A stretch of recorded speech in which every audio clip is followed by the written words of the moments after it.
Hey everyone, welcome back to my channel, The Evolver.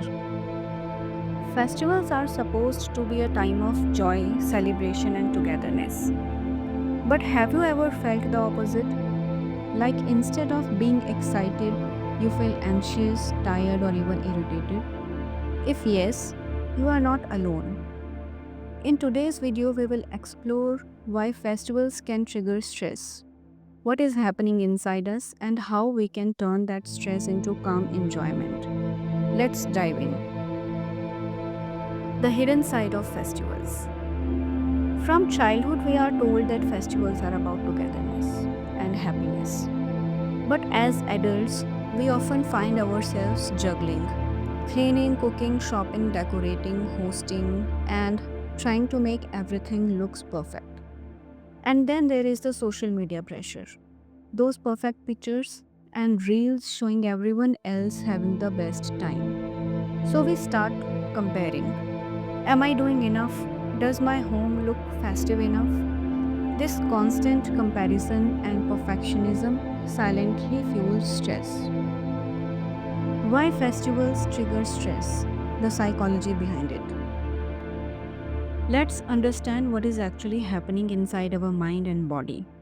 First, cognitive overload and decision fatigue. There are so many decisions to make, like menus, gifts, what to wear, whom to invite, what to buy, how to decorate. Our brain's decision making capacity drains in making these decisions. That's called decision fatigue. Second, social and relational pressures. Festivals mean meeting relatives, hosting guests, and keeping up appearances. Sometimes there are unspoken expectations like behave in a certain way, avoid conflicts, satisfy multiple people. That social pressure adds emotional weight. Third, financial strain. Buying gifts, food, decor, travel. All these things cost adds up.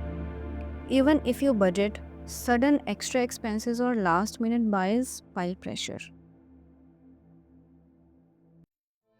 Fourth, time constraints and overcommitment. Everyone wants your time like guests, events, family. You may try to attend every function, clean, cook, decorate. You stretch yourself thin. And finally, emotional residue and past memories. Sometimes, festivals can bring up memories of those who are absent, past hurts, family conflicts. That emotional baggage seeps in, making celebrations bittersweet.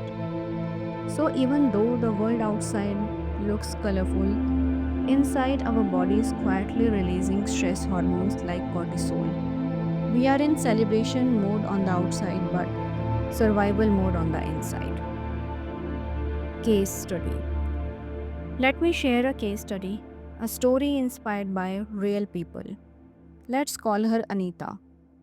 Anita, a woman I once met during a counseling session. She loved festivals, but over the years, her excitement turned into exhaustion. She would plan everything perfectly from sweets to decor, yet, by the time guests arrived, she would be so tired that she couldn't enjoy anything. When she sat down and reflected, she realized she wasn't celebrating, she was performing. Anita said something powerful. I forgot that festivals are meant to be felt, not managed.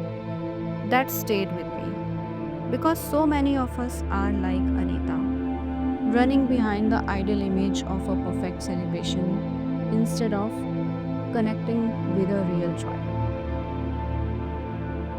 What's going on brain and body? Let's zoom in. What's going on inside Anita or us when stress builds? Cortisol and adrenaline levels rise. The fight or flight mode. We tense up. Neck, shoulders, jaw all tense up. Sleep suffers before or after the festival days. Our attention narrows. We lose perspective. We may get irritable or emotional easily. So, even though on the outside everything is festive, but inside our body is in a low level alert state. How to reframe festival stress? Practical tips. Here is the good news, we can manage and reduce this stress. I'm going to provide you some practical tips rooted in psychology and lived experiences. First, set small and realistic goals. Don't aim for perfect decor, aim for okay decor. Prioritize 2 or 3 rituals that are most meaningful and skip the rest. Second, divide tasks and share responsibility. Involve your family or friends like in cooking, decorating, or shopping. Delegate. Sometimes it's okay if things are not done exactly your way. Third, create buffer time. Don't plan back to back events. Leave gaps for rest, breathing, downtime. Do early prep, like some shopping, cleaning, cooking can be done in advance. Fourth, mindfulness and pause. Even 5 minutes of deep breathing, meditation, or stepping out for fresh air helps reset stress hormones. Before jumping into an event, ask, how am I feeling? Do I need a moment to ground myself? Fifth, set boundaries and say no. It's okay to decline some invites or tasks. Saying no respectfully helps protect your energy. Don't compare with others, like what is ideal for you may differ from the standard. Emotional acknowledgement. It's okay to feel sad, anxious, or nostalgic. Acknowledge those feelings instead of pushing them away. Share with someone, such as a chat with a friend or family, can relieve emotional load. After festival reset. After the celebrations, take time to rest, reflect, de stress. Small rituals like reading, quiet walk, journaling can help decompress. Call to action. Festivals are about connection, not perfection. When we let go of pressure, we make space for what really matters, like love, laughter, and presence. So, this year, promise yourself a mindful celebration. If you like this video, hit the like button, share with someone who feels pressured during celebrations, and subscribe for more content on mental health and mindful living. Also, in the comments below, tell me which festival stresses you the most and what one change would help you the most.